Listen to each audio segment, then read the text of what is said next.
some way for you guys to see here. I didn't know this was going to be this big.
Going to be that big. Is that centered? Is it centered? No, it needs to go to the right a little bit, fellows, that way a little bit. I hate something crooked. Just a little bit. Hold it right there, hold it right there. Move that and sit. What do you think? Okay, that's good enough. Okay. I figured you guys would have it eaten down to the first layer by now, and Are you comfortable, temperature-wise? Why are you already asleep then, is what I want to know. Okay, everybody get settled. Dr. Rice, you say, got something on the stove cooking about to burn? And we'll wait just a minute while we get everybody settled. We have a few seats over here in this section. Over here we have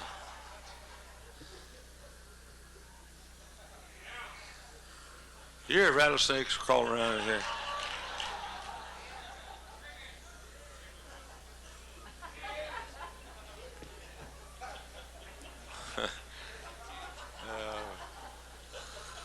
The other night I was awakened by a noise. Miss Hyles was snoring. Now, she never does that. And she snored in several languages. And I laid there and laughed and laughed and laughed for about 15 minutes. Woke up the next morning. I was about to tell her. She said, "Do you know that you snored most of the night last night?" And she had been awake a little while listening to me, and I was awake a little while listening to her. Okay.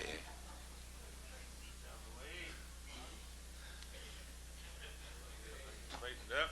Fellows, do me a favor. Where are my men? Push this even here. push these right here. All you got.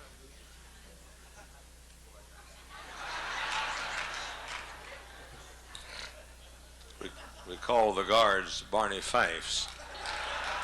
And somebody lost an earring. One of you guys on the front?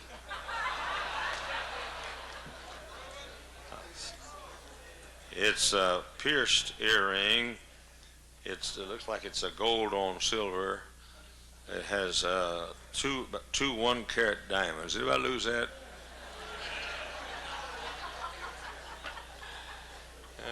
Okay.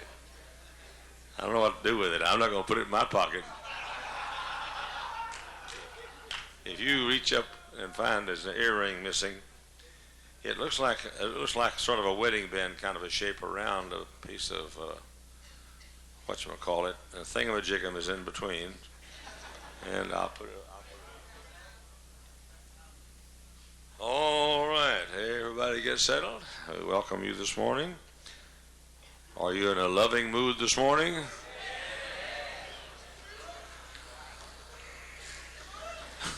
Yeah. Okay.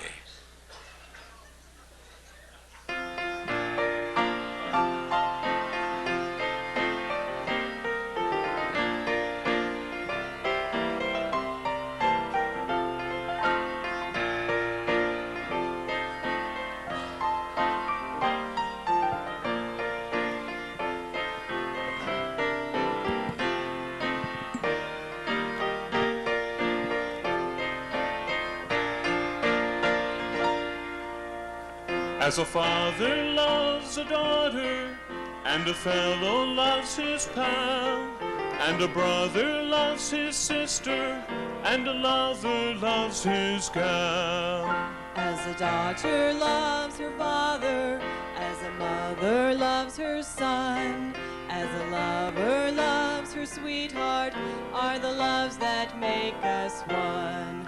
For they all unite together to the woman of my life.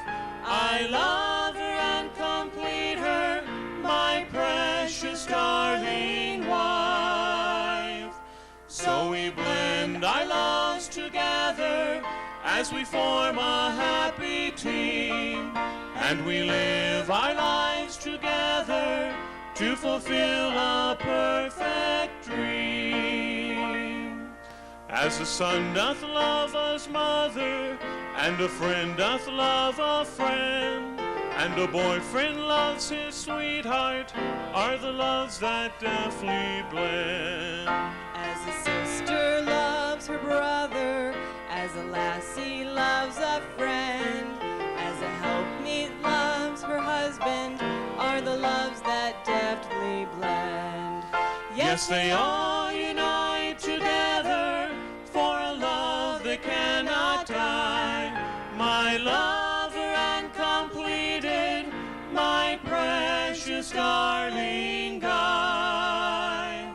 So we blend our loves together as we form a happy team, and we live our lives together to fulfill a perfect dream. I must tell you something. When I saw this morning, I walked in the hallway here, and they were making out back here in the hallway. I said, "What's going on here?" He said, "We're symbolizing." But it's only fair to say the other day I saw the same guy in a skirt symbolizing with a fellow back there.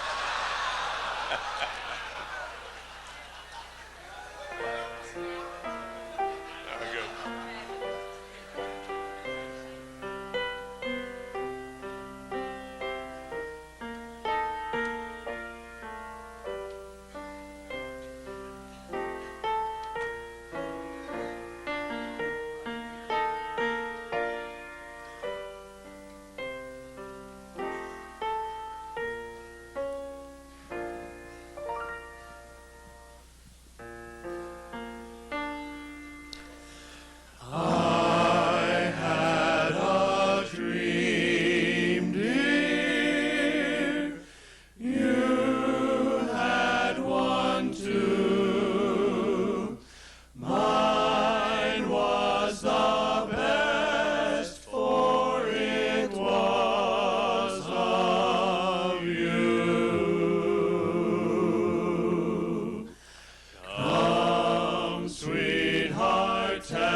your dream. I'll tell you. M-I-N-E, M-I-N-E, mine, I'll be T-H-I-N-E, T-H-I-N-E, thine, and I love you all the T-I-M-E time. You are the B-E-S-T, B-E-S-T, best of all the R-E-S-T, R-E-S-T, rest, 'cause I love you all the T-I-M-E time. You tell me your dream, I'll tell you mine.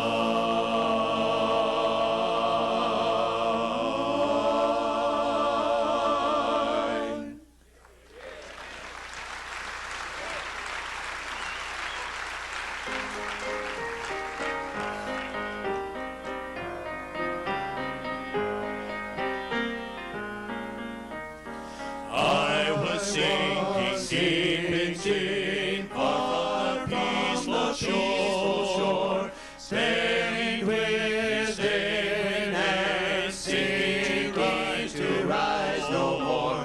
Of the last sea heard my despairing cry, from the waters lifted me, now safe am I.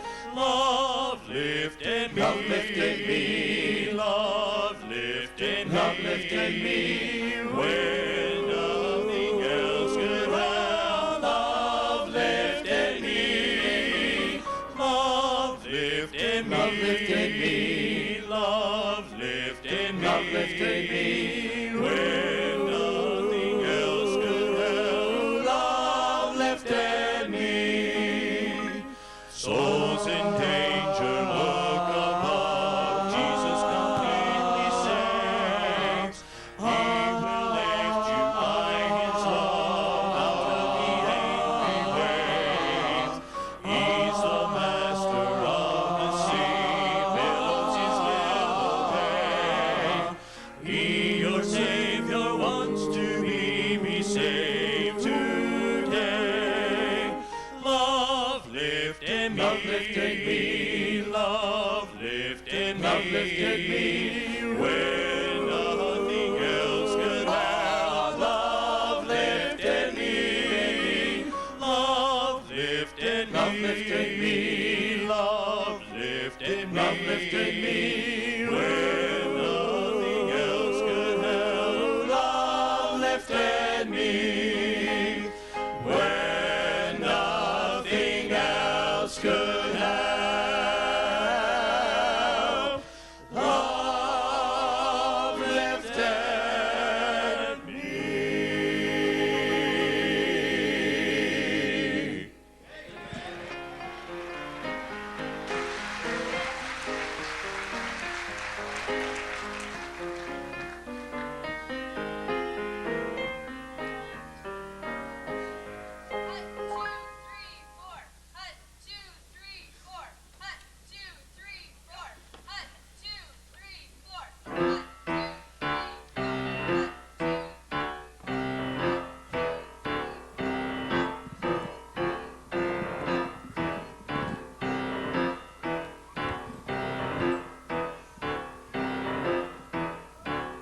Hut, 2, 3, 4. Hut, 2, 3, 4. This is the Army, Mr. Jones.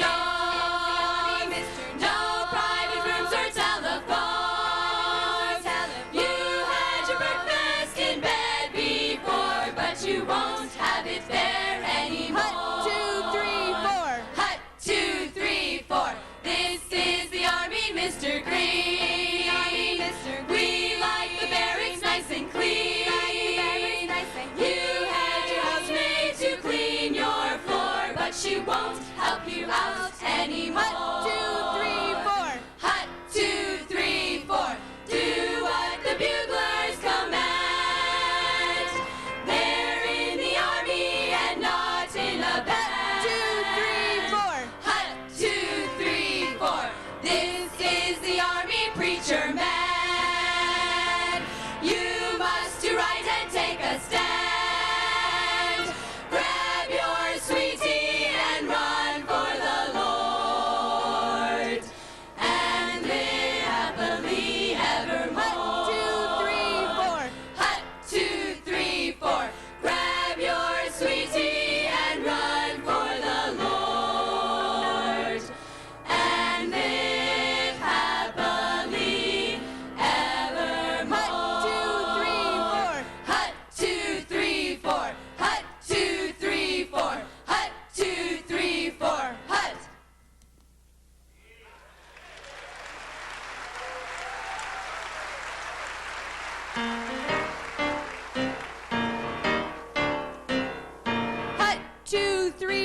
4. Hut, 2, 3, 4. Onward, Christian soldiers, marching as to war, with the cross of Jesus going on before. Christ the royal master leads against the foe, forward into battle, see his banner go. Onward, Christian soldiers, marching as to war, with the cross of Jesus going on before. Hut, 2, 3, 4. Hut, 2, 3, 4. Hut, 2, 3, 4. Hut, 2, 3, 4. Hut, 2, 3, 4. Hut, 2, 3, 4. Hut, 2, 3, 4. Hut, 2, 3, 4. Hut, 2, 3, 4. I don't know about you, but that brings back some horrible memories to me. I was in a good mood before that.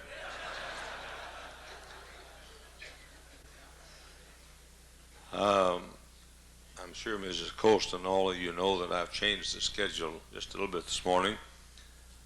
I'm going to take 2 sessions and put them together, and I'm going to take about an hour and 15 minutes rather than 2 40-minute sessions. And I'm going to talk to you about marriage. Mrs. Hyles and I are very private people. We're not socializers a great deal. We're not party people. We don't feel at home at a party. If we go to one, we go, but we're very private people. And I hesitate to talk to you like I'm going to talk to you this morning. If I weren't the age I am, I wouldn't do it. I was reading again the story the other day about Elijah when he was going up. And he said to Elisha, "Get my spirit before I go up." And I was interested to know that word spirit is a little s there. Seems not to be talking about the power of the Holy Spirit, though we usually think it is, and I think that's involved. But the word spirit there is a little s. Elijah was saying to Elisha, before I go up, get my spirit, my spunk, my attitude, I'd like for some young couples to get our spirit before we go up. I sort of want to leave it with you, and I hope Ms. Hyles didn't hear, because she'll probably slap me again, like she slapped me last night. But because I'm going to be rather personal this morning, and I don't want to be, and neither of us would prefer to be, but I think maybe before my ministry's over, I'd like for you to catch my enthusiasm before I go. I'd like for you to catch my zeal for life and zest for life before I go. I'd like for you to get my happiness before I go.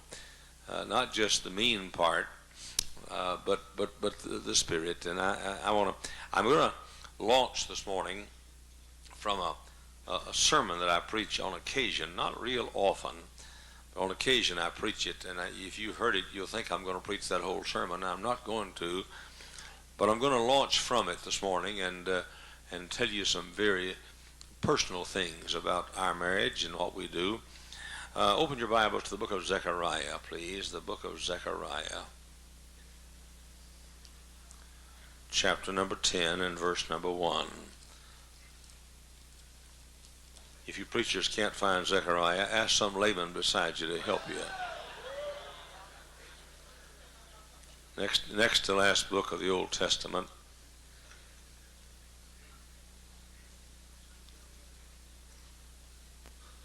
My people have already found it and memorized it by now. Zechariah chapter 10 and verse 1. Ask ye of the Lord rain in the time of the latter rain. So the Lord shall make bright clouds and give them showers of rain to every one grass in his field. Our Heavenly Father, I pray you'd bless me now as I speak and these as they listen. Please help me to be a help. That's all I want to be. Amen.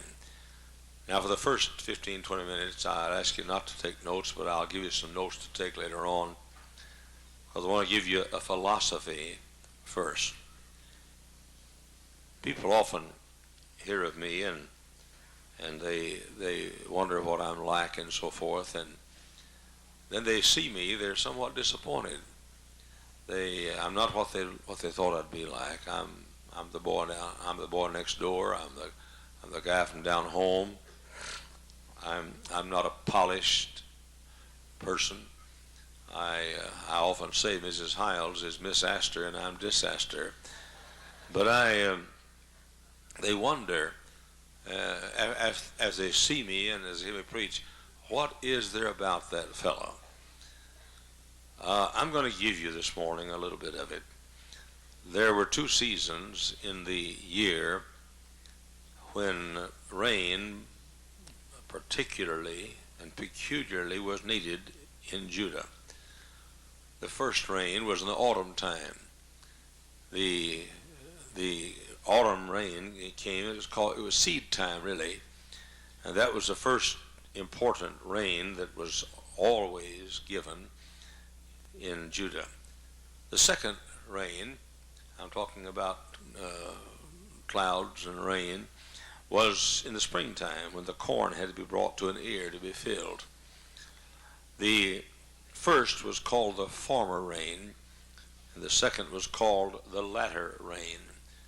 And they always came. They always came. Former rain came in the autumn, and the latter rain came in the spring.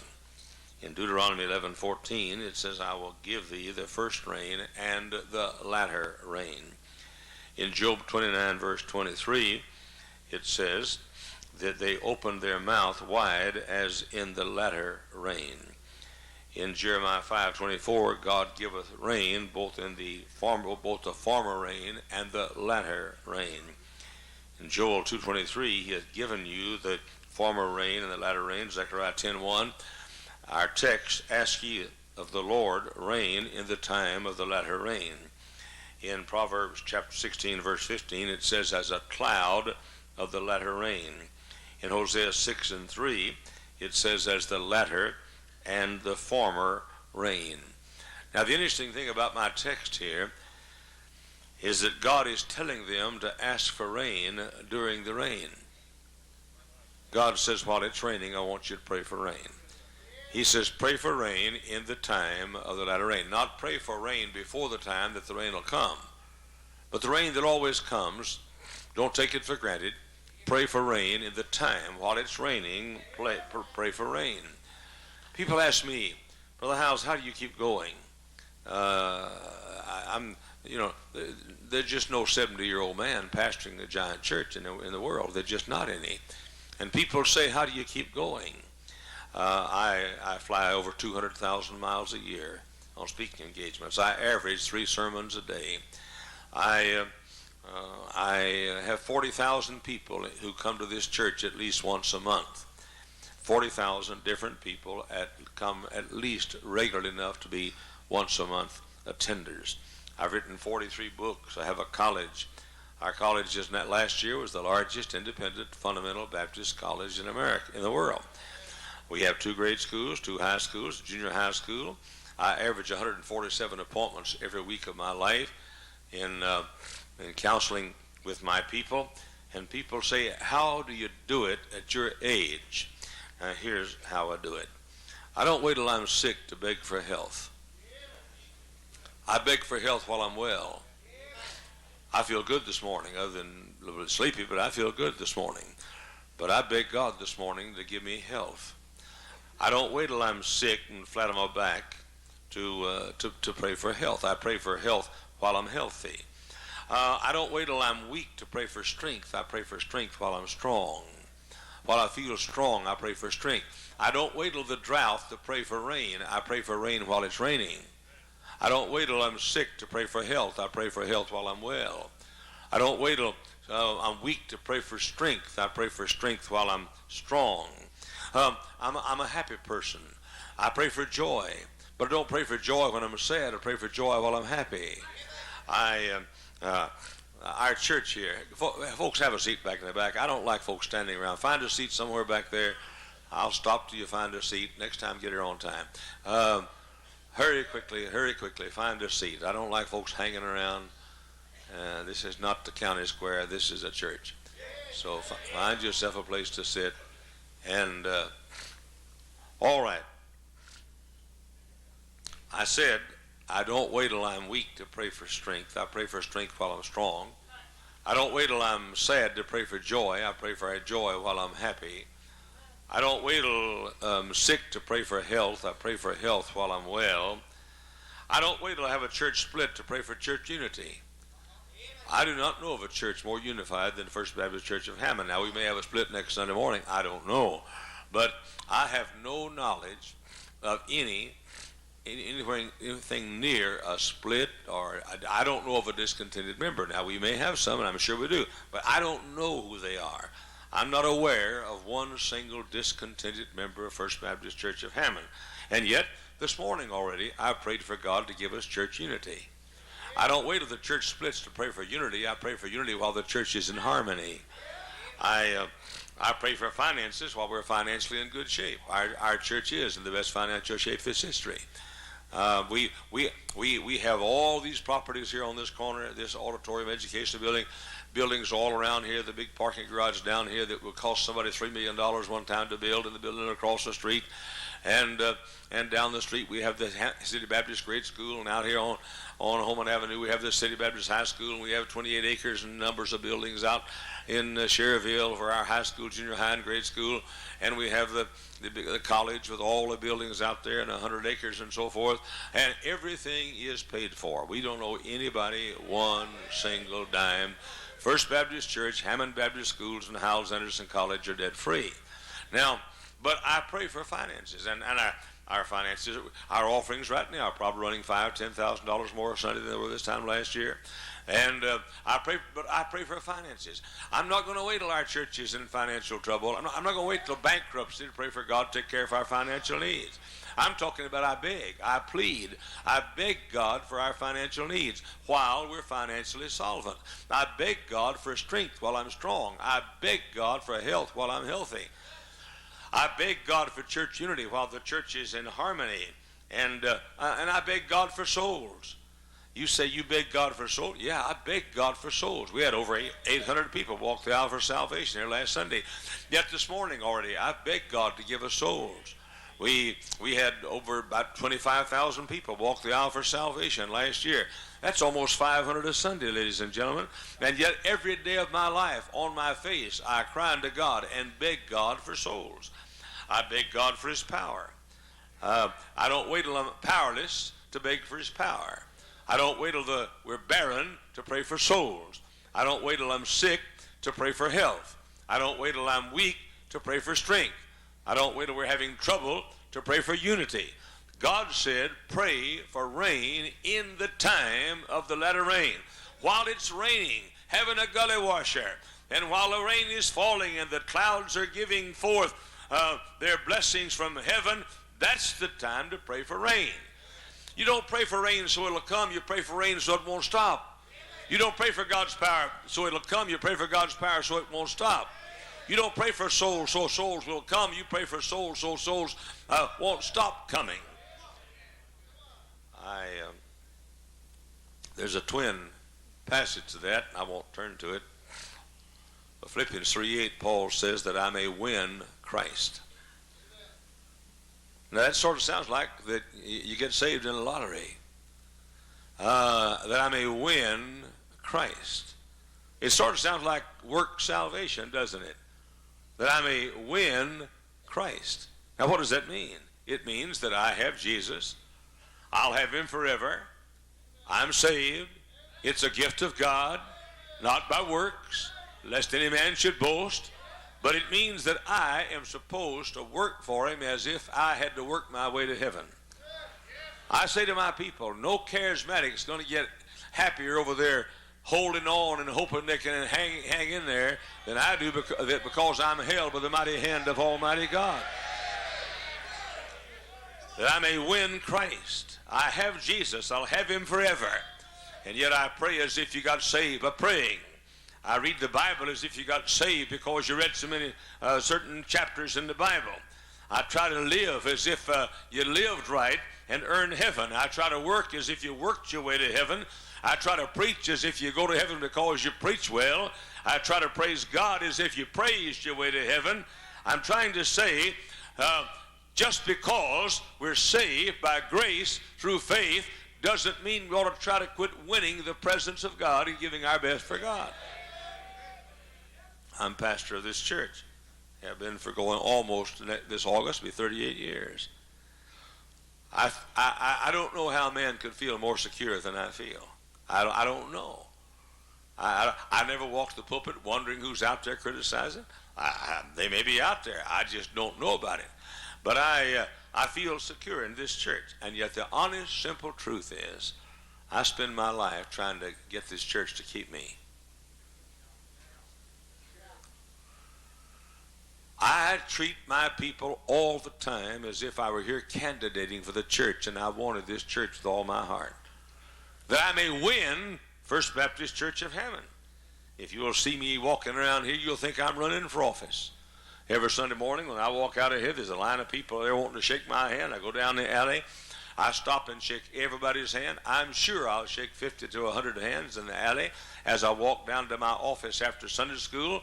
I walk back and howdy with everybody and hello and how are you and how are you, Brother Jones? How you getting along? You've lost some weight. And Miss Jones, I think you've gained some weight. And other little things like that.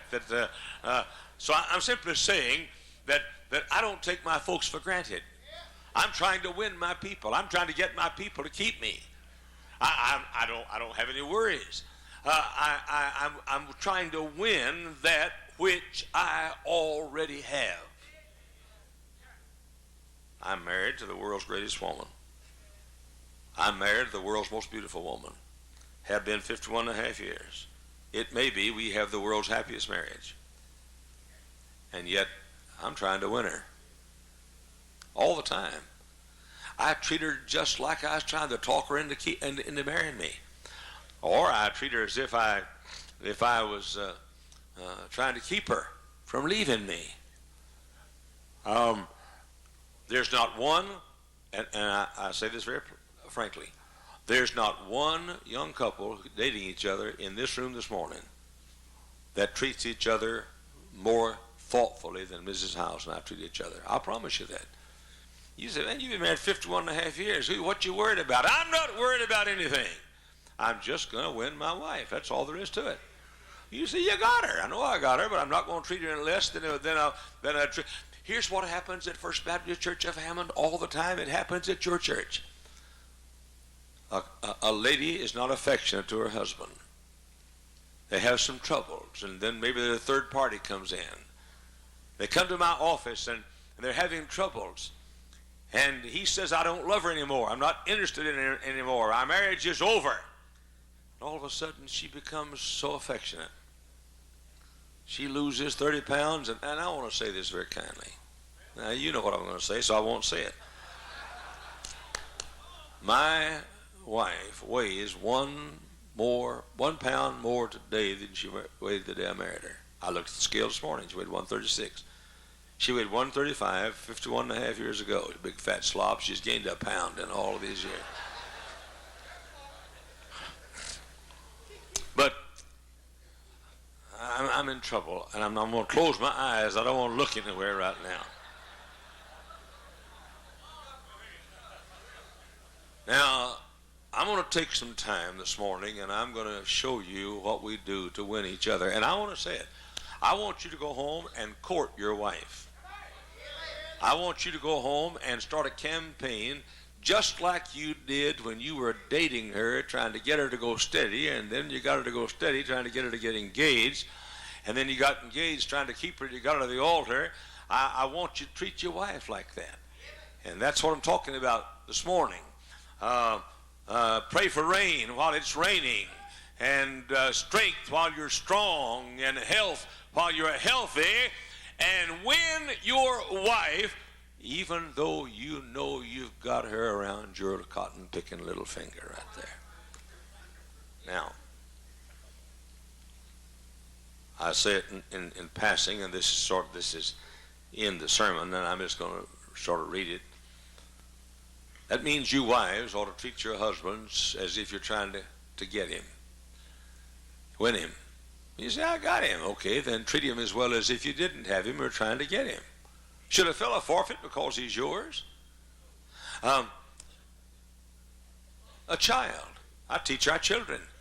You ought to treat your parents with the same kindness and obedience that you would treat them if you were an orphan in an orphan's home.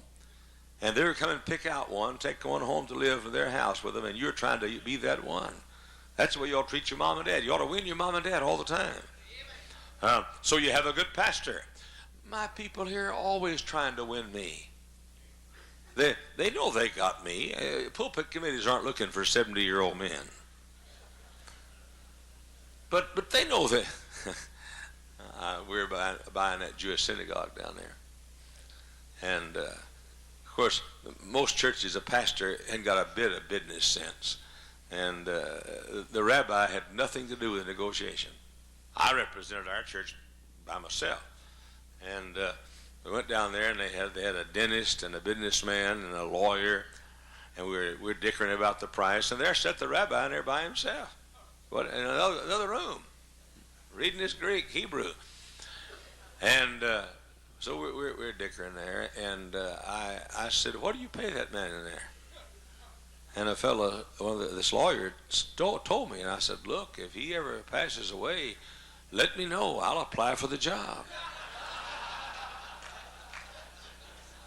And he said, "Well, Reverend," he said, and we got to know each other. We liked each other and cut up a lot. And so he finally said, "Look, we do have one day a year when our pastor, our rabbi, trades pulpits with somebody else in the area." And he said, "Would you be interested? Our rabbi is speaking to your people. And next Sunday I'll be in the synagogue."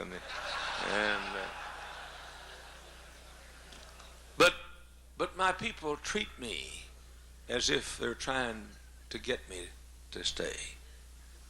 And I try to treat them as if I was trying to get them to keep me. Now listen, you call that at ease in Zion. I said to the folks last Sunday night, the Bible didn't say you're at ease on the way to Zion. It's at ease in Zion. But now I'm going to enjoy the destination as much as I enjoy the trip. And I'm going to enjoy my wife, and I'm going to try to win her as much as I did before I got her. And I'm not going to have my people be treated any less than they'd be treated if I were trying to get called to this church. Now then, how am I trying to win her? Let me give you first some no-nos. Number one, we have no close couple friends. We have no close couple friends. I promise you that's the most dangerous thing in our churches today as far as the divorces are concerned. I tell our couples, don't you pick out one couple and be just their buddy. I had a man at one time was a deacon. He wasn't at the time it happened. His wife at one time was on our staff many, many years ago, back in another dispensation. But we, years ago, and they got close to another couple. I'm not kidding. They swapped husbands and wives. Now, I saw the wives. One guy should have put some extra boot in there a little bit. It didn't look like a good, even deal to me. Although he did get more in pounds than he gave up, but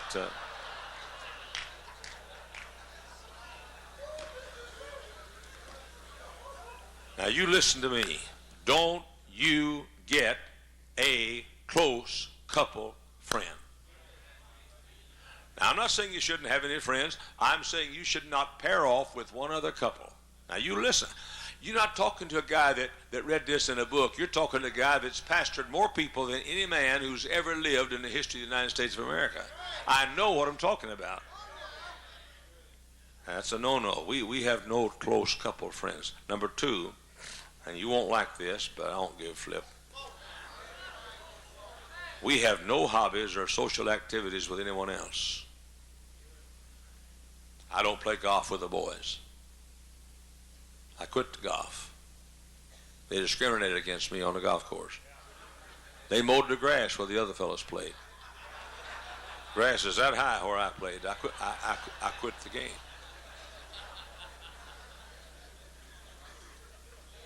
I'm telling you, I have no hobbies, and we have no hobbies or social activities except with each other. Number three, we take no separate vacations. You gals will go home and see Mama a week a year. Stay. So don't come back. And let your husband get somebody that'd rather be with him than Mama. I love my Mama. My Bible says two words about marriage: leave and cleave. There's your sermon for Sunday morning, fellas. Leave and cleave. I had the greatest mother that ever mothered a child. I would never speak disrespectfully about my mother. My mother fed me and worked to keep me alive and clothed and fed, and my daddy was gone, and no way I could describe the greatness of my mother. But because we were so close, and because we lived together, just the two of us, my sister was married, my daddy was gone, and Mother and I lived in poverty, we got close. When I got married, my mother couldn't give me up. And she was as jealous as she could be of Beverly. And it got pretty tense, and she almost wouldn't treat Beverly decently. Now, she wouldn't treat her indecently, but she just wouldn't treat her.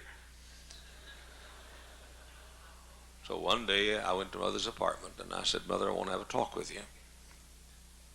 I said, I don't want to have to choose between you and Beverly. You're the greatest mother that ever lived. I don't want to have to choose, but I said, I want you to know something. If you make me choose, I'm going to choose Beverly. I don't want to. But my Bible says leave and cleave. And if you make me choose, now I'm choosing Beverly. So how'd you take it? She pouted, like any woman would take it. Every married man here knows how she took it. Now, there's some of you gals today ought to tell your mother the same thing.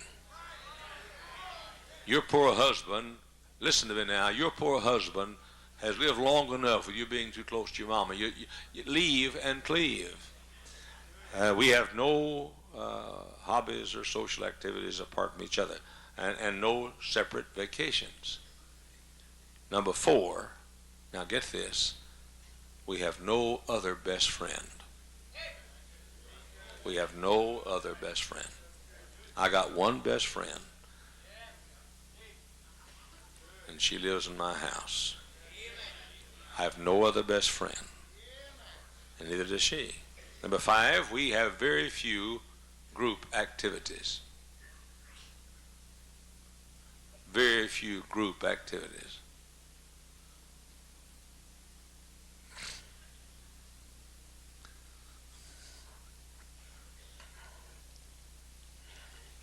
Number six, we never express disagreement with each other. Never. We never express. If she says something I don't agree with, I never tell her. If I say something she doesn't agree with, she lets me have it. She never tells me. Never tells me. We never express disagreement with each other.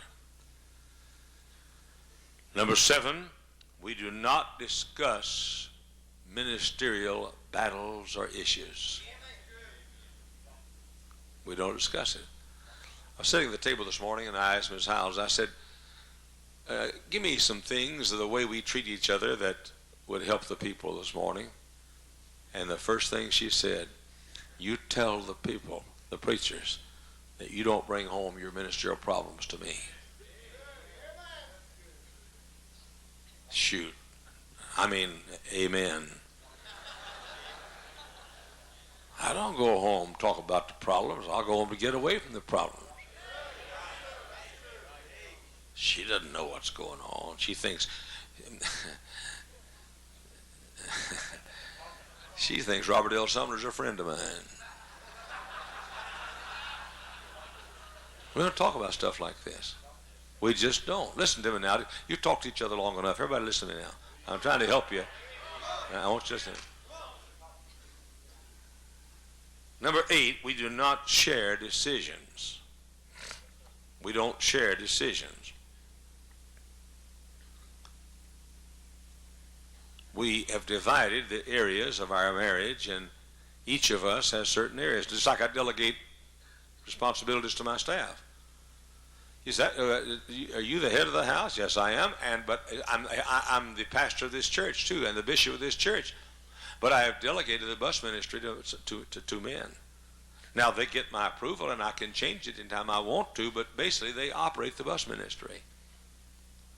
So we don't share decisions. Now I'm going to get more practical. I'm going to tell you how we try to win each other. I'm going to talk first about some big original things that I've done, she's done. Let me give you an example. I went home yesterday afternoon to get her and drive out to last night's meeting. And I walked in the bedroom, and there was a suit. Brand new suit. Not a woman's suit, a man's suit. I said, what's that for? And she looked at me and she said, I am tired of you buying stuff for everybody in the world. She says, time you got something.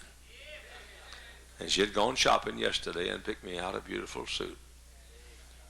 Now, you can't do that all the time. And she hasn't done that in a long time. It's been, 4 or 5 days since she did that last. That's the kind. I'm talking about some big things. Now, don't close your ears now, because you can't afford to buy your husband a suit. I'm going to get down to some things, other things. I'm going to give you a few big ones. Let me give you an example. I decided for a special occasion, Christmas or birthday, I've forgotten which right now, I got a wild idea of a love ring. I got the idea from the grandmother's rings, you know, each child's birthstone. So I called a jeweler, and I said, here's what I want you to do. I want you to make me a love ring. I want a half-carat diamond right in the middle of it. And I said, around that diamond, I want the stone for August. And then I want the stone for November. Then I want the stone for December. Then I want the stone for January. And then I want the stone for October. He said, well, why? I said, because in August we had our first date. I want that stone, one of the stones around the diamond. I said, then in November we started going steady. And I want the stone representing that. I said in December, I told her I loved her for the first time. And I said, I want the December stone. I said in January we got engaged. And I want the January stone. I said in October we got married. I want the October stone. I guess her favorite ring is the love ring. A half-carat diamond right in the middle and the stones for those 5 occasions around the outside. I get a little tired of people saying something about me. Brother Hyles has such an original mind. Let me give you 2 words. Shut up. The difference in Brother Hyles and the fellow that says that is Brother Hyles has time. He sits down and thinks and thinks and thinks and thinks. People say, well, take this cake right here. And take this, the pulpit we had covered with the hearts, and yesterday the engagement and the wedding band, and all of that. You say you got such a creative mind. No, sir, I got a working mind.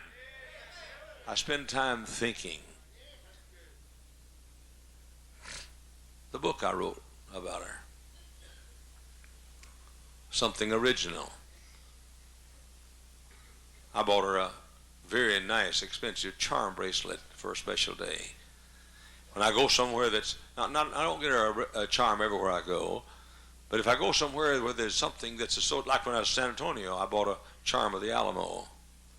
When I was in Mexico, I bought a charm of sombrero. I was in Dallas the other day and bought a charm of cowboy boots.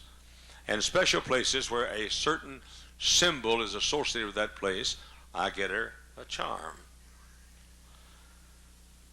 I write her poems. I don't write her a poem every day, but 3 or 4 times a year for special occasion, I write her poems. Either that or sometimes I write Mrs. Burr poems. Old Bill sat back there sound asleep while I was writing a poem for his wife. If he just quit, if he just stop and think in the character, he could write the poem himself.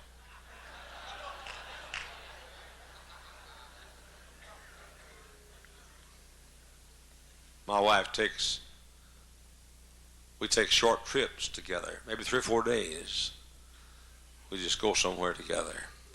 We went to La Jolla down near San Diego and spent 3 or 4 days one year. And one year we went to, this year we went to St. Thomas and spent 3 or 4 days. A year ago we went to Palm Springs. Our favorite place is Las Vegas because we can make enough to pay for the trip. But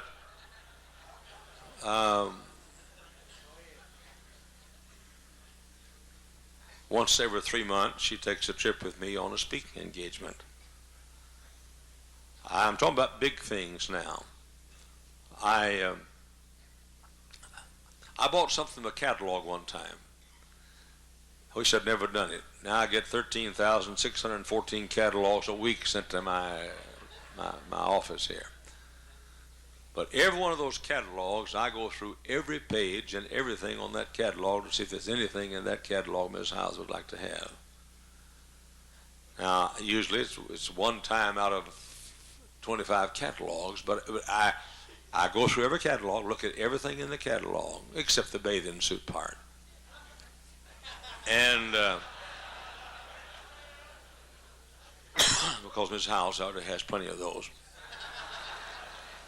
But I go through the catalog. Now, we talked about the big things. I want to talk about some of the little things. Number one, I'm always on time. Always. Always on time. We eat at I go home 4:30 every day to eat. I'm home, and I get there at 4:30. Not 4:31. I get there at 4:30. Not 4:30 and 30 seconds. I get there at 4:30. She knows what time I'm going to drive in. And if it's 4:29 and a half, she had no doubt in the next 30 seconds I'm coming in. The other day I got caught behind a traffic jam, and I was 3 blocks from the house at 4:30. I called her on the car phone. I said, I'm going to be a minute late. She said, my goodness, why can't you be on time?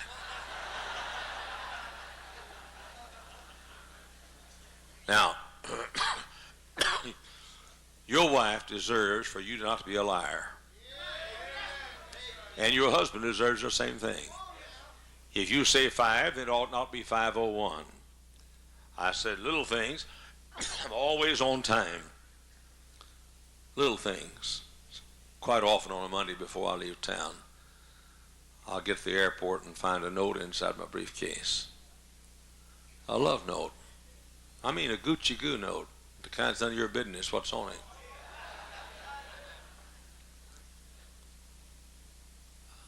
We went to the Philippines.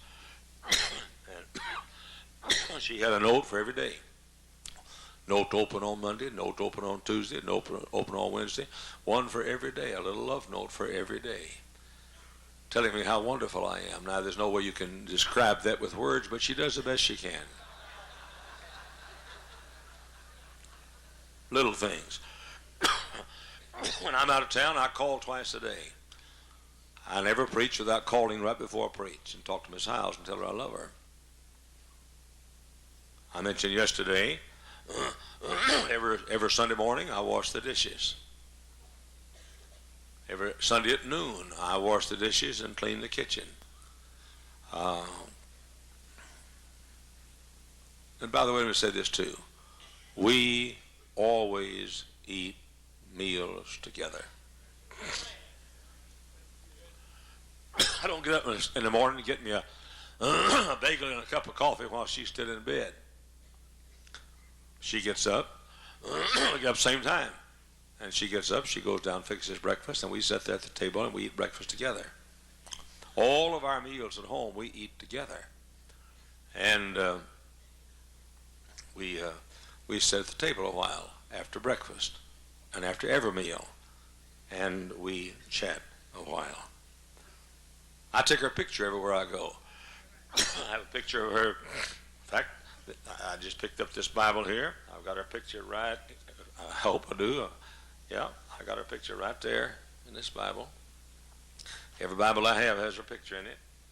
My Cruden's Concordance has her picture in it. My Vine's Expository Dictionary, New Testament Words, has her picture in it.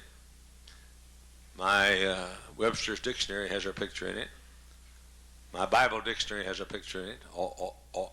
And by the way, they put me up in the baptismal dressing room, a little office this week where I don't have to go back all the way over to my office. And I have a little office up there. And some of the kids fixed it up for me. And guess what's on the little desk up there? They put a picture of Miss Hyles right there on the desk. They knew that's where I'd want it. And so I take a picture. Wherever I go, I send the telegrams expressing my love. I look for cute greeting cards as I travel, the clean kind, and send them to her. I keep her stocked in perfume. But every time I am in a hotel that has a gift shop, I go down and look at everything in the gift shop to see if there's anything I think she'd like to have. We're humorous with each other. We cut up a lot. She's a character. A character. She had surgery last May. Serious surgery. Major surgery. She's out of church 6 weeks. And I'd call her between Sunday school and preaching, and between the question and answer time at night and the evening service. I'd call her and just chat with her and see how she was doing. After 4 weeks, she'd been out of church 4 weeks. I called one morning between Sunday school and preaching, and I said, "Is this where the backslider lives?" She said, "Yes, but he isn't in right now."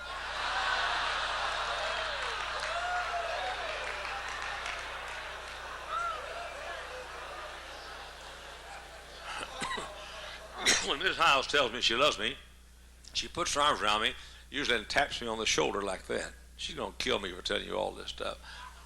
And she tapped me on the shoulder like that, and she'll say, "Have I told you lately?" And I'll say, "What?" She'll say, I love you." I said, "No, you haven't told me lately." She said, "I love you." 2 o'clock in the morning, about 3 weeks ago, 2 o'clock in the morning. She turns over, puts her arms up like that. She said, "Have I told you lately?" And I said, "What?" She said, "That I beat you in dominoes last night." I mean, 2 o'clock in the morning. I said, "Yes, you have told me lately. You beat me in dominoes lately." We have fun together. We cut up with each other. We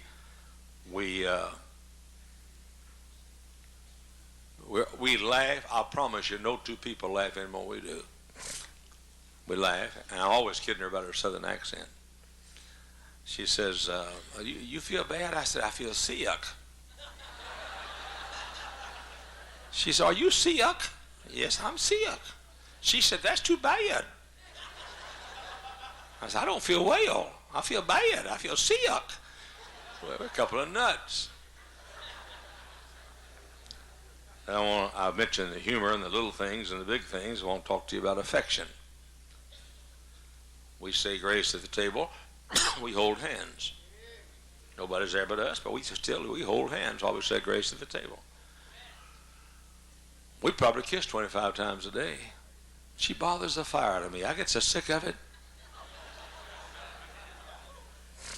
But I'd be shocked if it were counted if we kissed less than 25 times a day. I'd be surprised if I told her I love you less than 25 times a day and she'd tell me the same thing. We have pet names for each other. I'm not going to tell you all of them. because she'd call me that all over the country. One day I mentioned that she'd call me Boopsie Whoopsie, and I've been Boopsie Whoopsie all over America, and I'm sick and tired of it. But one thing she calls it, I don't mind telling you, she calls me her silver fox. That beats bald eagle, I'll tell you for sure.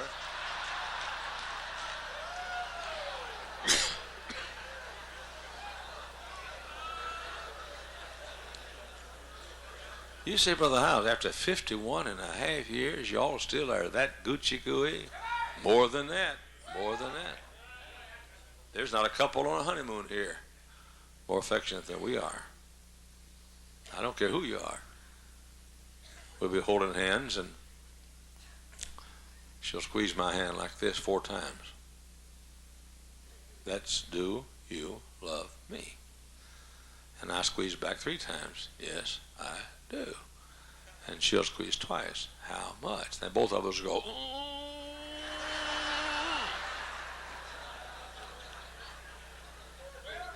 You say Dr. Jack Hyles does that?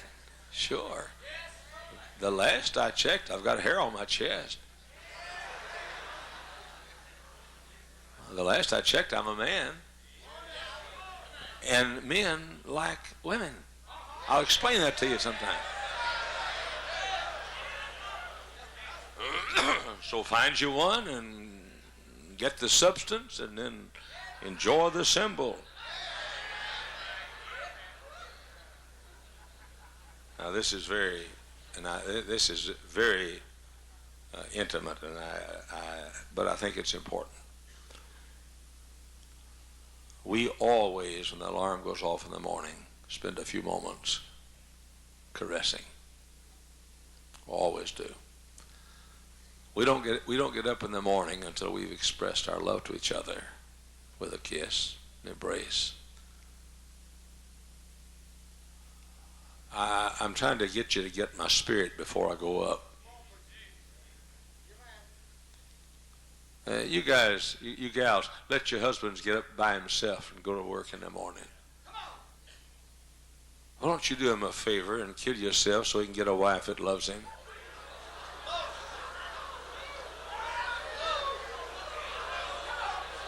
If I saw you committing suicide, I wouldn't try to talk you out of it.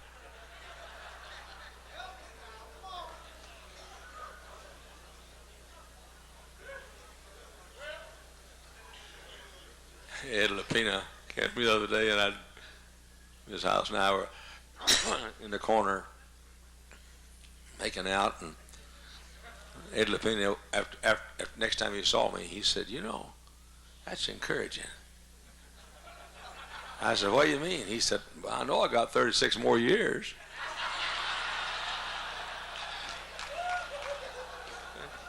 Would you Pharisees either smile or get out of here? I'm tired of looking at you. I'm sick of it. A bunch of sanctimonious prudes. Loving your wife is just as scriptural as passing out tracts on a street corner.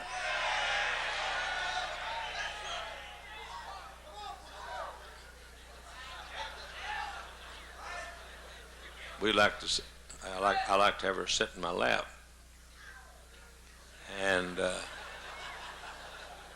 we sit in the sofa and we smooch. We got in the backyard in the summertime, like I mentioned last night, and go.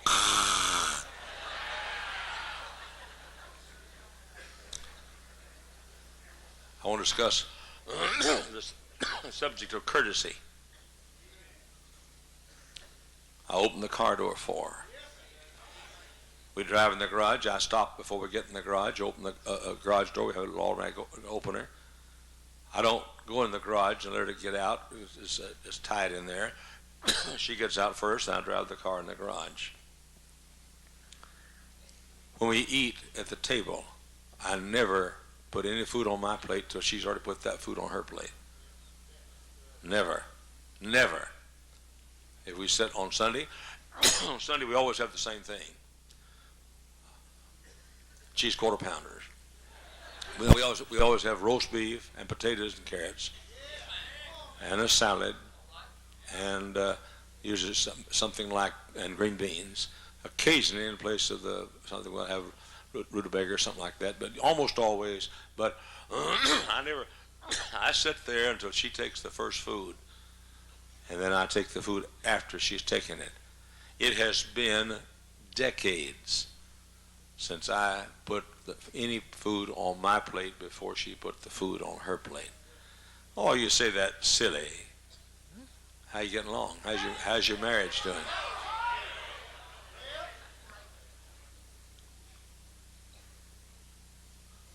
I help her down the steps, help her up the steps. If we're on an escalator, I hold on to her. I'm afraid I'll fall. I hold on to her on the escalator. As I said yesterday, I don't care if it's a shopping mall, a store, restaurant, wherever it is.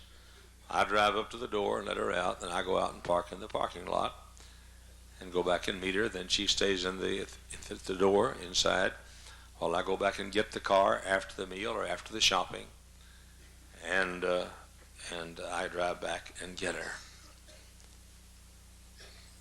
When I walk to the table every morning, I don't care what morning it is, every morning I'm dressed like I'm dressed right now. I have on my slacks, my shoes, a white shirt, and a tie. Every morning. I never sit at the table in a sports shirt. Never do. My wife sees, look, when we were dating, I took her to eat. I always wore a shirt and tie. I do the same thing now. I have not been to the table in anything other than slacks and shirt and a tie for years. I'm talking about in the morning when I walk down to the breakfast table in the morning. I'm dressed like I'm dressed now. I'm not going to dress any less for my wife than I would if you and your wife are going to come by to see me. The mystique's gone out of our marriages. One of the most important words about marriage is mystique. When Sarah called Abraham Lord, he wasn't in his shorts and undershirt watching a ball game, laying on the sofa eating popcorn.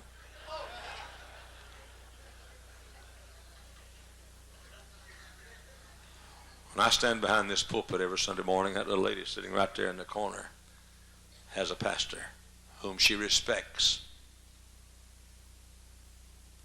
because there's a mystique there, and that's one of the most important things in marriage. I come down to the last thing as we try to win each other. We have a date every week. Every week we have a date. It's a long one. At 15 minutes to 12 every Friday noon, I leave my office. I don't care who's there. I leave. At 12 o'clock, I drive up at 82 32 Greenwood in Munster, Indiana. And my wife is dressed up. I don't mean she always has on a Sunday clothes, but she's dressed up neatly. And every week at noon, we go to Burger King. And we get a Whopper Junior minus mayonnaise plus mustard. No mayonnaise. We like mustard, but no mayonnaise. And we get something to drink. The other day she said, I want a small Diet Coke. I said, nobody tells me what to order. I'm God's man. God called me to preach. So in rebellion, I ordered a big Diet Coke. Have you seen those big Diet Cokes at Burger King? You can feed a family with one of them. Then we take our Whopper Junior minus mayonnaise plus mustard and a diet drink. Sometimes I'll get black coffee, and she usually gets a Diet Coke. And we drive about a couple of miles down to a park where there's a lake every Friday. And we set, by the way, if you find us, we'll change parks, so don't try to find us. And we sit there and look at the lake and the scenery and watch the birds and sometimes the ducks, geese. And we sit there and we eat our Whopper Junior minus mayonnaise plus mustard and drink our Diet Coke and our black coffee. Then we throw the garbage in the garbage can, and then we drive throughout the woods looking for deer. Every week. we saw 8 last week, 7 running across the road at one time, one after the other. We look for deer. And sometimes we're driving very slowly down through the woods, and I'll say, "There's one!" And I'll point to her. She likes it, but she always has a heart attack or a seizure when I say it. But we spend 30 minutes, drive 30, 45 minutes, and we love to look for deer. And we saw 8 this week, 8 last week. Sometimes we see none, but we do that every week. Then we shop sometimes, not every time. Miss Hyles never buys a dress without me helping her pick it out. Always. The dress she had on last night, both of them. The one we got married in last night, I helped her pick that out 2 weeks ago tomorrow. And the one that she wore first, she and I were walking through Carson Perry and Scott department store, and we weren't there to buy any clothes, and we walked by this dress on this mannequin there, and my wife said, "That's pretty, isn't it?" And I said, "Yes, it is." Well, the next week she went to Mayo for surgery. And while she was going to Mayo, I bought that dress for her. When she came back from Mayo, and came back to her bed, there was that dress laying. Very dress she had on last night, the one she wore first. And I had it for her, and she got back from Mayo on the bed as a welcome home gift. We shopped together. Now, as I say, every dress that she buys, I help her pick it out. And while she's trying on dresses, of course, it takes a woman 6.5 hours to change one dress. But while she's trying on dresses, I'm walking all over the ladies' department trying to find another one maybe she could try on. And practically everything she has, I'm the guy that asks her to try this on, and we shop. Also on our dates, we visit together. We'll make sometimes several calls together. We also visit hospitals on Friday afternoon sometimes, and we visit maybe a rest home on a Friday afternoon, and then on Friday night we eat out. Now I don't say, okay, this is where we're going to eat, because she doesn't know how to dress for it. We're going to go down to a fancy place. She wants to know. So here's what we do. One Friday, I'll choose 3 places, and she'll choose one of the 3. And the next Friday, she'll choose 3 places, and I'll pick out one of the 3. So that way, we both have a part in the decision-making process, and we eat out.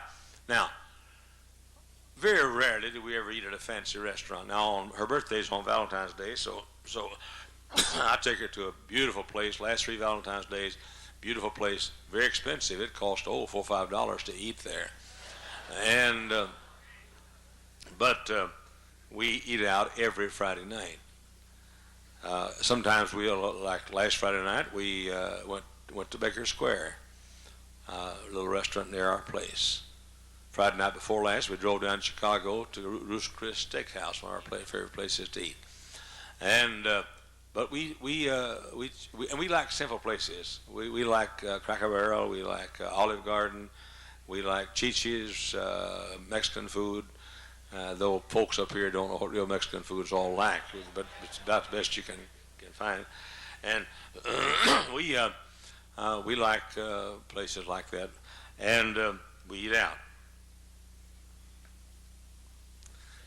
Last night, after we got through, we did something that we like to do. Last night, we drove to our favorite little frozen yogurt place and drove through and got some frozen yogurt and sat out there. And we were eating frozen yogurt while we were kissing while you were gossiping last night. I've done both, and I have a preference.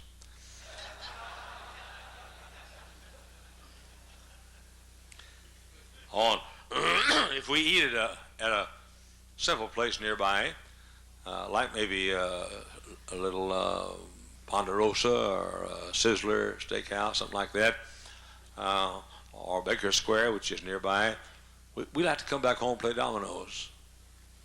And we're domino people. We enjoy. We play dominoes together. We may go to a flower show. If there's a flower show in town, we'll go to the flower show together.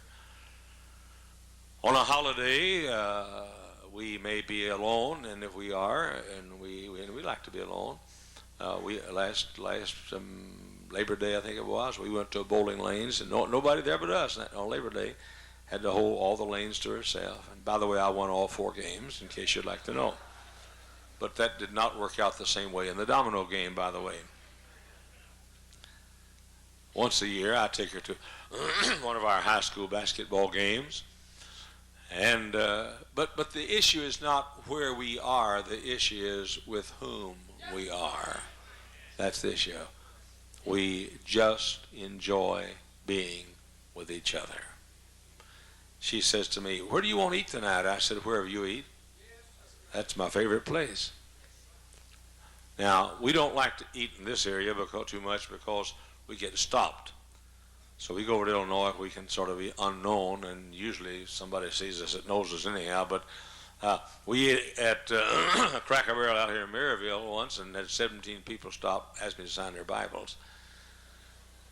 And the embarrassing thing about it was I didn't even have my Bible with me, but we go to Illinois and eat and so forth. Now I've tried to tell you this morning that I'm trying to win my wife. I'm trying to get her to stay with me the rest of the time. As an old man, I don't want to live alone. Now that's not the reason. To me, my favorite word in the wedding ceremony is the word cherish. Cherish. I want my wife to feel as cherished as a precious piece of crystal that's valuable. I want her to feel as cherished and as protected as a 2-carat diamond. I want her to feel as cherished and protected as a lovely piece of china. And I want her to feel treated that way. And she deserves to feel treated that way. I'll close with this. 51 and a half years ago, a teenage boy in the paratroopers was home on furlough and was dating a teenage girl. I wanted to marry her. We were already engaged, and I wanted to get married on that furlough, but I chickened out. Had a 17-day furlough. The last day of that furlough, I wished I'd have married her. It was too late. And I said, "How can I get an extension on my furlough?" That very day, my sister got out of her car and twisted her leg on the curb and injured her ankle. And I didn't have to go to the doctor. She didn't have to wrap it. She just had a little limp. I wired my commanding officer and said, "Sister injured in accident, needs 7 days extension on my furlough." You call that lying.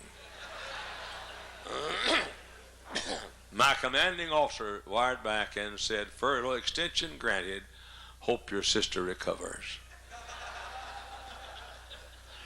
Well, I told Beverly.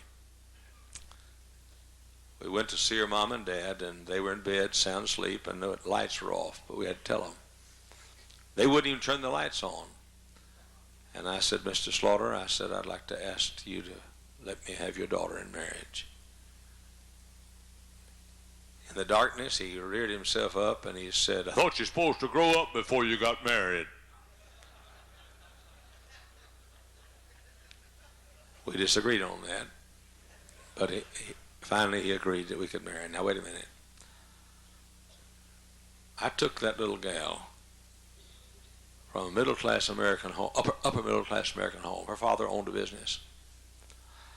I took her from that upper middle class American home and put her in one little room, 6 by 12, sharing a kitchen with 8 other couples and two bathrooms with 8 other couples. I took that little girl from her own bedroom and private bedroom and put her in a little place where she is almost dangerous to walk out in the backyard. I took her from her hometown and took her to an army camp town. I took her from her home church and her friends and all the people she knew and loved at home. I sort of think I owe her something. And I aim to pay it. I don't know what you're going to do about your wife. I'm going to win mine. I'm going to win mine. Now, I've taken you into our little Holy of Holies this morning, and I really didn't want to. We're more private than that. And I wish none of our people had been here, because you watch it. There'll be a traffic jam at the little lake out there in the park next Friday.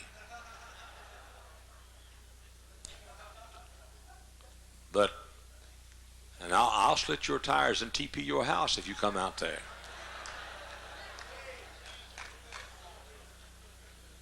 But you know what I'd like to think, and this is a strange thing to talk about at pastor school. And it's not so strange at all. Ask the fellows whose wives left them and they can't pastor anymore, if it's strange. Ask the wives that are just hanging in there because their husband doesn't even know they exist. And that little skit yesterday about that Mr. Strong Christian or something, whatever it's called, that little skit about him being too busy, that might sort of describe you. I sure would like to think that when we close out tonight, I'd like to think that some wives will feel cherished again. I like to think that some wives will be treated just like they were when they're dating. I'd like to think some husbands would feel cherished and appreciated and honored and get all the attention and affection that they have wanted all these years. I spent 23 weeks now, 23 lessons, trying to give my people happy marriages. Apart from my people, folks, you're my family. I live 2 lives. I live a life at First Baptist Church, and I live a life away from First Baptist Church. I spend 4 days a week, 4 or 5 days a week here. I spend 2 days a week with you. And you're like family to me. I'd sure like to think that your coming this week will give you a happy marriage. And only that, but that you go home and teach your people how to have happy marriages. Go home and win your wife, just like you did in your courting her. And go home and win your husband, just like you did trying to get him. And let's not have anybody in this room have to be an illustration in somebody's sermon. Let's not let anybody in this room have to be a discussion over the coffee table. Did you hear what happened to so-and-so? Let's don't let it happen.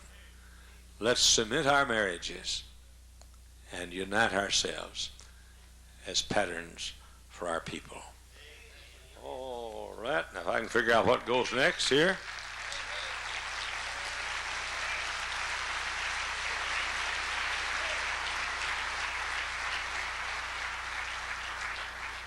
Somewhere I've lost what goes next, but I'll find it, I think.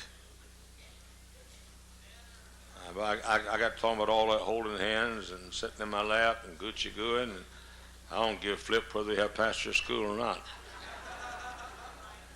Ms. Colston, are you here? You have a schedule with you?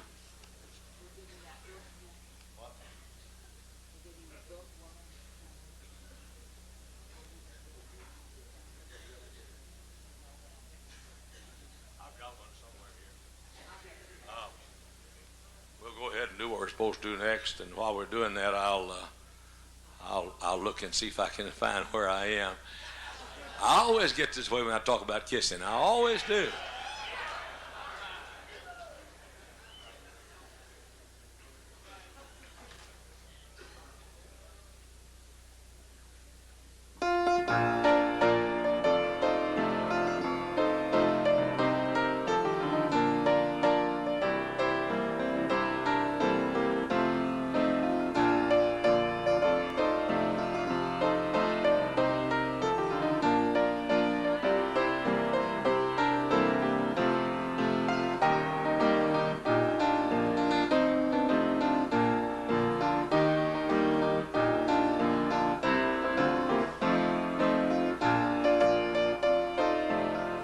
ladies are coming now to make a gift to each registered married couple here. That's right, isn't it, lady?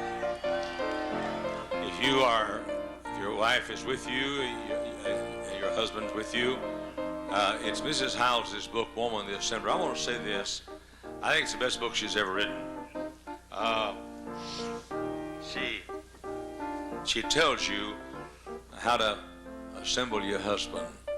Now, I've been looking at him, and you've goofed so far. But all of the married couples, to each married couple, we're giving you this book called Woman the Assembler by Mrs. Hyles, and it's great. It really is. So all the married couples, would you stand, please, and no one else standing. No one else standing, but all the married couples. And once you have received your book, you may be seated.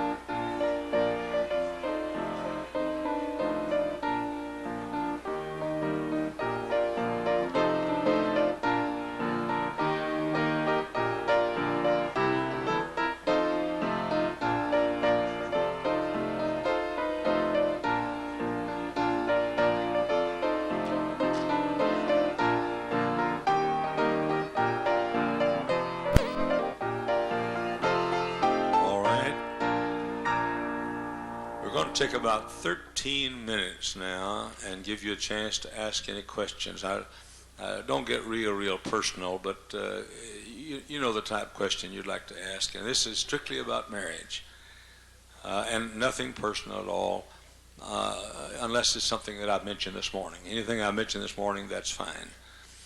But, pardon? You're welcome. Question?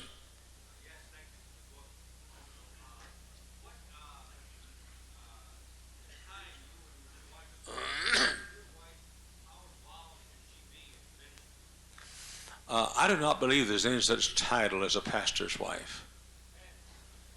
I think his title is being wife of a man.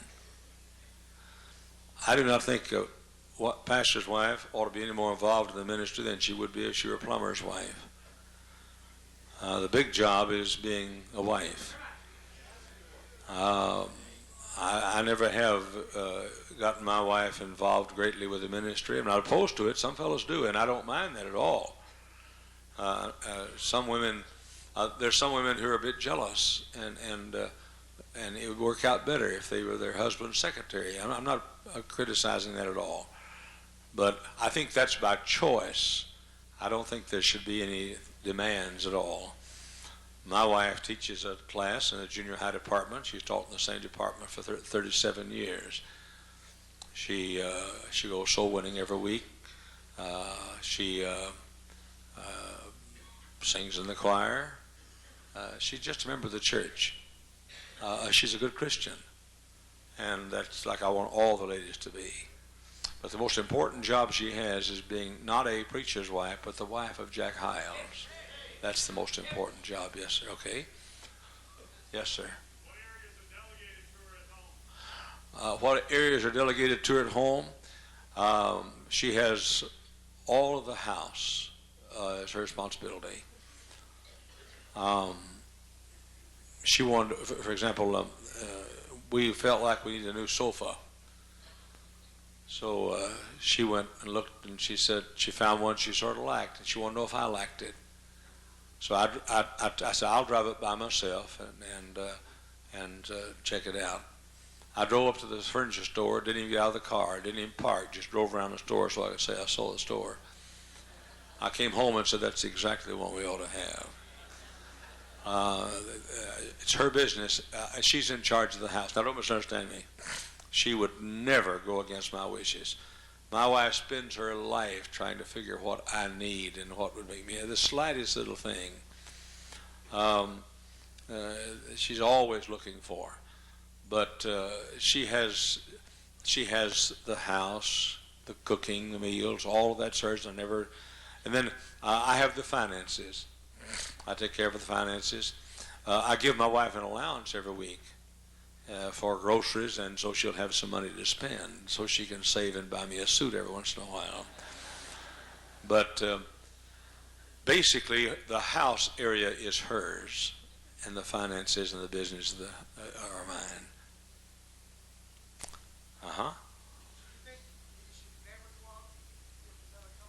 I'm not opposed to going out and eating with another couple.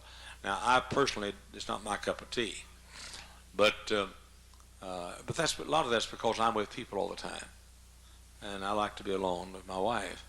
But I'm not opposed to eating out with another couple. I'm opposed to eating out regularly with the same couple.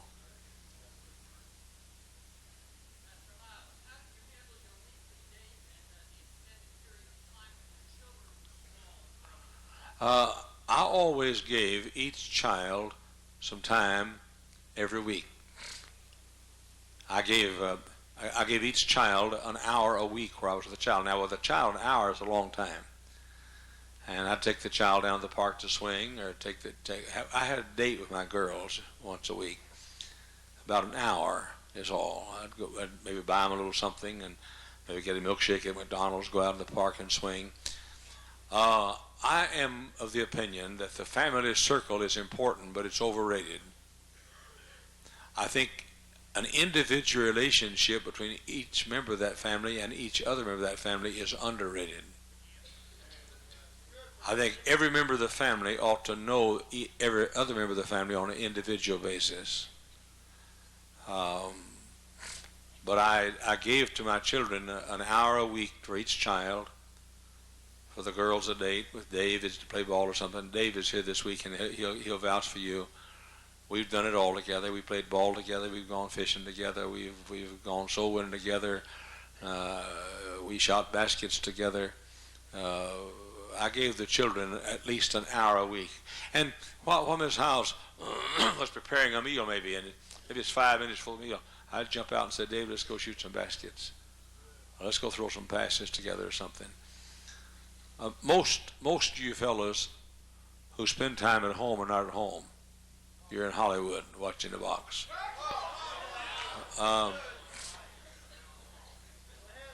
Okay, somebody else have a question? We've got about another 7 minutes. And yes, sir. A little louder, please. Yes, sir. Sir? Well, elaborate on that? Yeah.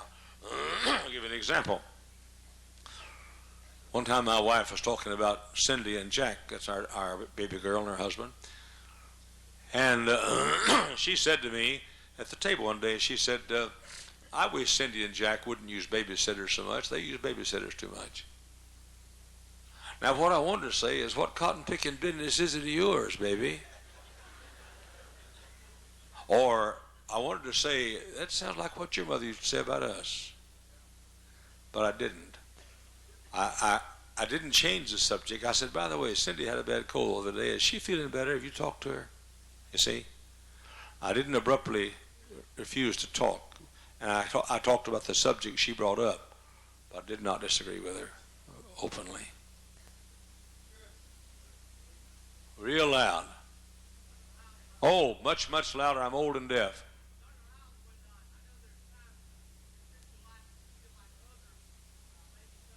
Okay, if you can't talk louder, I got to go to somebody else.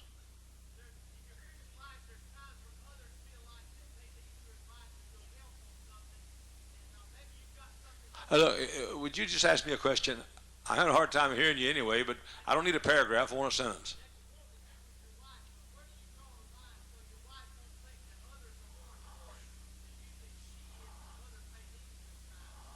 Would somebody between me and him tell me what he said? I don't know a word he said. When you have a date with your wife and somebody else needs others to call or something like that, he said, where do you draw the line? There's no telephone out there at that lake.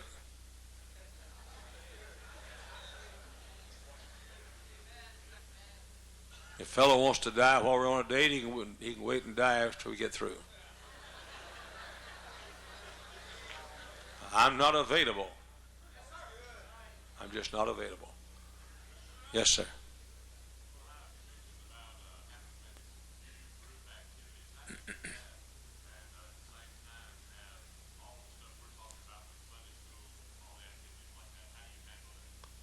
I don't go to them. I don't go to Sunday school parties.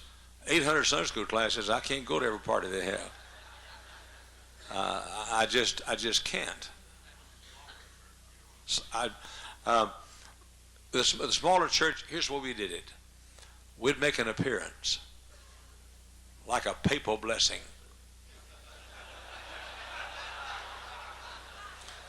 Here's a class that's having a banquet, and Miss Hyles and I would just drop in and say hi and say we love you, hope you're having a wonderful time, and we're on our way to the hospital to make a visit. We just thought we'd drop by, and so that's what we did it.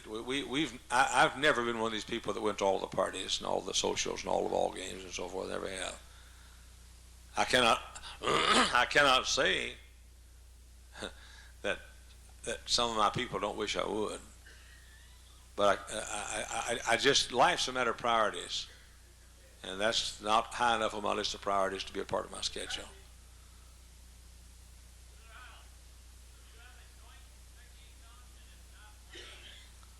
We do not, nor have we ever, nor will we ever have a joint checking account. Same reason why we don't make decisions together. She has her checking account, and I have mine. And I'm not a joint checking account person.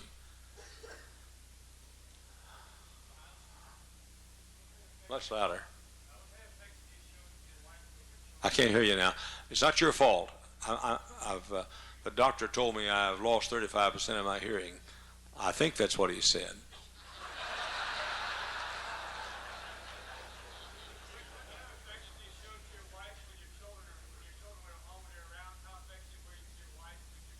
Yeah. Whether our kids are there or not doesn't affect how I'm smooching to my wife. My kids saw Mama kissing Santa Claus. Uh-huh.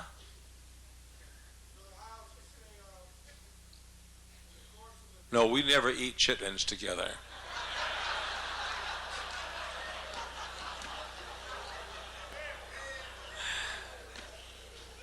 Go ahead.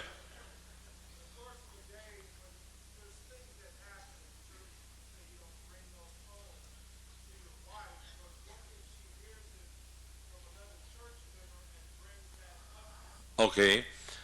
Normally, things that, a skirmish may be that, now I never attack anybody. That's a God's truth. And when people censor me or something, I always wonder why in the world they did it. But when it happens, I don't tell Ms. Hyles about it. Now, if she finds out about it, she doesn't tell me she's found out. So both of us are hiding it from each other.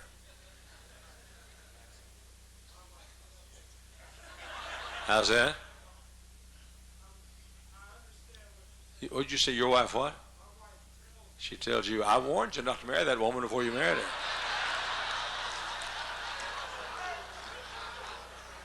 Her name is Rose Brown. She married Joe Black, and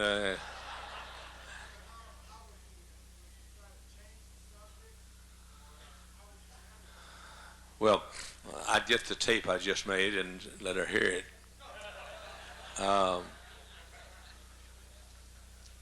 I'm sure my wife finds out some things. I'm sure she's finding out some things this week that she's never known. She hasn't told me.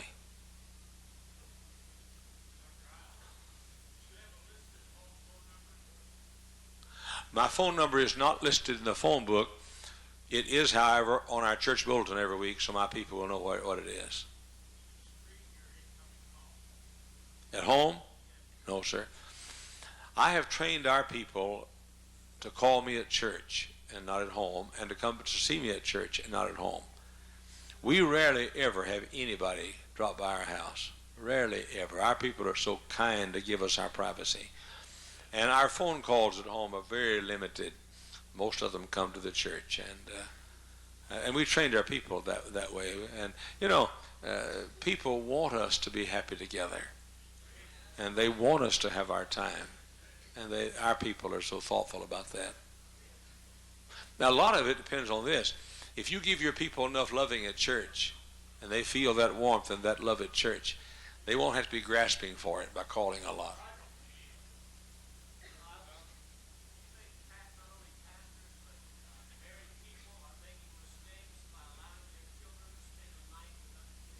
I do not believe it is wise for any child to ever spend a night with another child, or any young person to ever spend the night with a young person.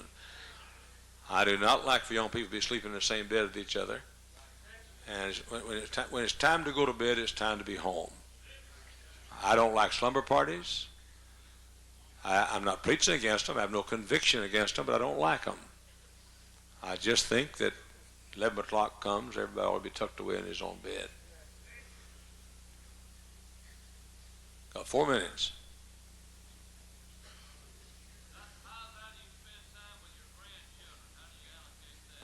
I'm not a very good grandfather.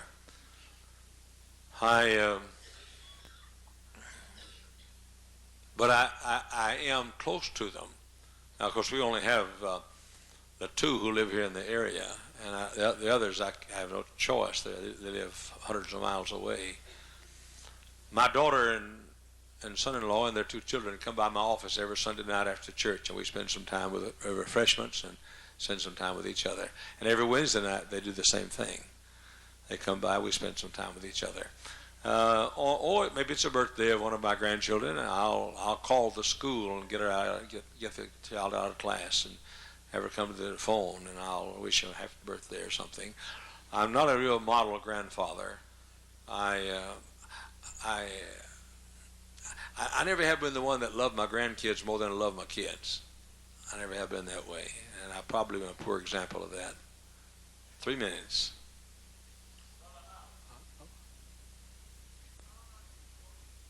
I mean, you have to go 4 times that loud. I can't hear you.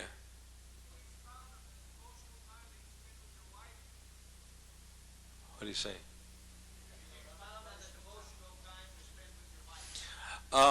My wife and I talk about the things of the Lord. My wife and I, we have spiritual things that are mutual. However, I'm not one that has ever preached to my wife, taught the Bible to my wife.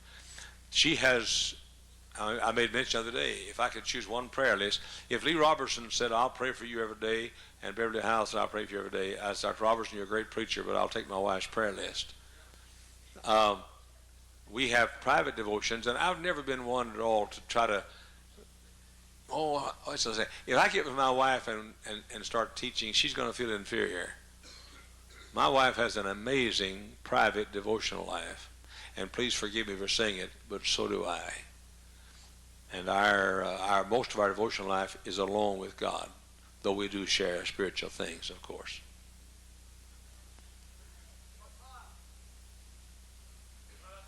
What if you have a young lady, wife, that doesn't like to cook in the home? How would you handle that matter?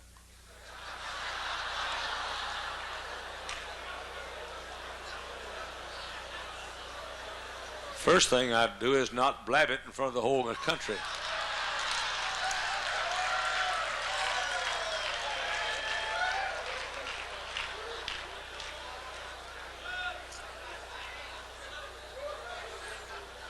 But I'll answer your question. I've never tried to correct or sanctify or train my wife. If my wife asked me if I thought she didn't like to cook much in the home, I'd ask her how much she liked to cook. We'd build around it. I'd rather kiss on an empty stomach than fuss on a full stomach.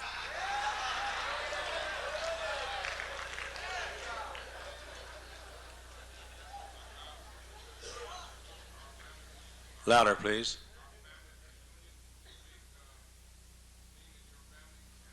No, sir, we don't. We don't. We don't have family reunions, and we just don't. Nobody just ever plans them, and of course I couldn't go anyway because my schedule is so rigid. I could not go, but I'm not opposed to them at all. I'm opposed. Oh, I was not going to that. I heard somebody holler, Brother Hyles. Sir? Well, I'll answer that, but I ask you not to ask personal questions. And Becky is about the same. Her lupus is about like it has been. Okay, I'll take one more question. I heard somebody holler at me. Where are you? Okay. Before we do this, should I let a fellow ask a question, has a beard or not? Okay, Abe, what is your question, please?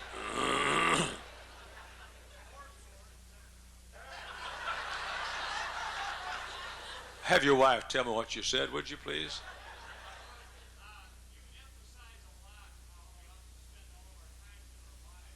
I didn't say spend all your time with your wife.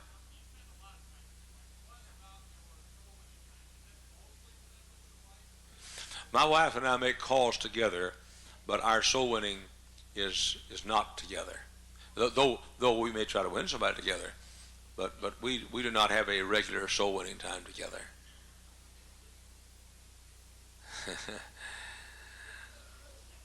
I'm in the car with my wife. I have an awful hard time getting my mind on soul winning.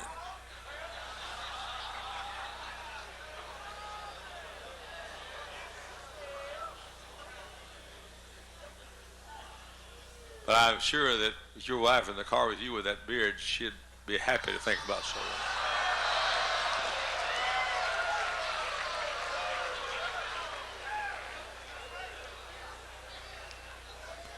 All right, we're going to have a stand and stretch a second, would you please?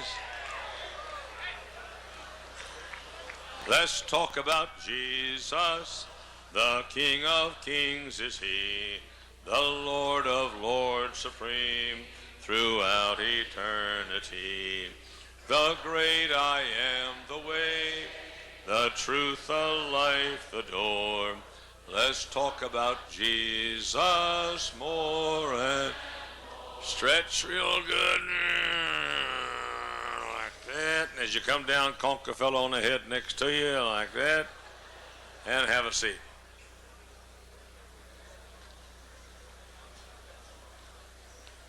That's the opposite of standing up.